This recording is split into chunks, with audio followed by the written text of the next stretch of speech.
জাগ্রত নারী জাগ্রত সমাজ বললেন ত্রিপুরার সমাজ কল্যাণ ও সমাজ শিক্ষা দপ্তরের মন্ত্রী টিঙ্কু রায়।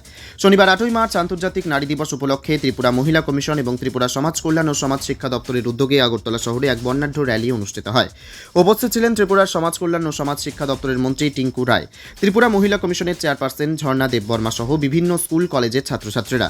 এদিন এই সুসজ্জিত র্যালিটি আগরতলা ওরিয়েন্ট চৌমুহনী থেকে শুরু হয়ে আগরতলা শহরের বিভিন্ন পথ পরিক্রমা করে আগরতলা মেলার মাঠ স্থিত ত্রিপুরা মহিলা কমিশন অফিসের সামনে গিয়ে শেষ হয়। মন্ত্রী টিঙ্কু রায় বললেন, জাগ্রত নারী জাগ্রত সমাজ এই মূল বার্তাকে সামনে রেখে আন্তর্জাতিক নারী দিবস উপলক্ষে আজ আয়োজিত এই র্যালি নারীদের ক্ষমতায়ন, সমতা ও সচেতনতার প্রতীক। নারীরা সমাজের অগ্রগতির মূল চালিকা শক্তি এবং তাদের সম্মান ও অধিকার নিশ্চিত করা আমাদের সম্মিলিত দায়িত্ব।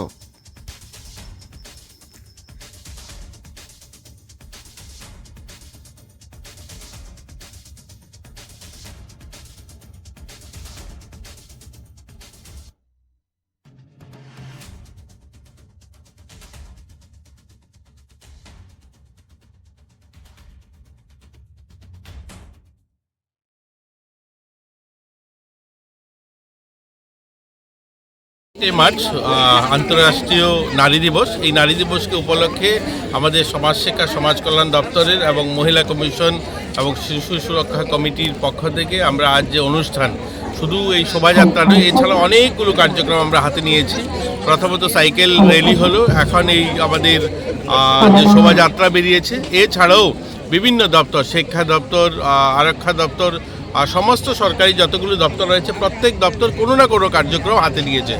আমাদের অঙ্গনওয়াড়িদের জন্য যারা অঙ্গনওয়াড়ি ভালো ওয়ার্কাররা রয়েছেন, সিডিপিও যারা রয়েছেন, যারা সুপারভাইজার রয়েছেন, তাদেরকে পুরস্কৃত করার কার্যক্রম রয়েছে। তো এই ধরনের অসংখ্য কার্যক্রমের মধ্যে দিয়ে একটাই লক্ষ্য, যে নারীদের সম্মান, নারীদের সুরক্ষা, নারীদেরকে আত্মনির্ভর করে তোলার যে প্রয়াস, সেটা যেন এগিয়ে যায়। আর আজকের দিনে একটা কথাই বলবো, যদি বেটি বাঁচাও বেটি পড়াও এটা স্লোগান না থেকে এটা যেন আমাদের দৈনন্দিন জীবনের সংকল্প হয়। প্রত্যেকেই যেন আমরা আমাদের রাজ্যে এবার যে থিমটা নেওয়া হয়েছে, যে বালিকা বিবাহ রোধ করার জন্য, তো বালিকা বিবাহ এটা সকলে মিলে যখন আমরা প্রয়াস করব, আমাদের বাড়িঘর, যারা আত্মীয় স্বজন, আমাদের কাজের মাসি যারা রয়েছে, সকলে মিলে যখন সংকল্প করব যে আমাদের রাজ্যে একটাও বালিকা বিবাহ হবে না, তখনই সেটা সম্ভব হবে। তো আজকে আমরা সকলে মিলে সংকল্প নেব আমাদের রাজ্যে মহিলারা যেন আত্মনির্ভর মানসিকতায় নিজেদেরকে গড়ে তুলতে পারে। আমরা অনেকখানি বলতে পারি যে অন্যান্য রাজ্যের তুলনায় আমরা অনেকখানি এগিয়ে।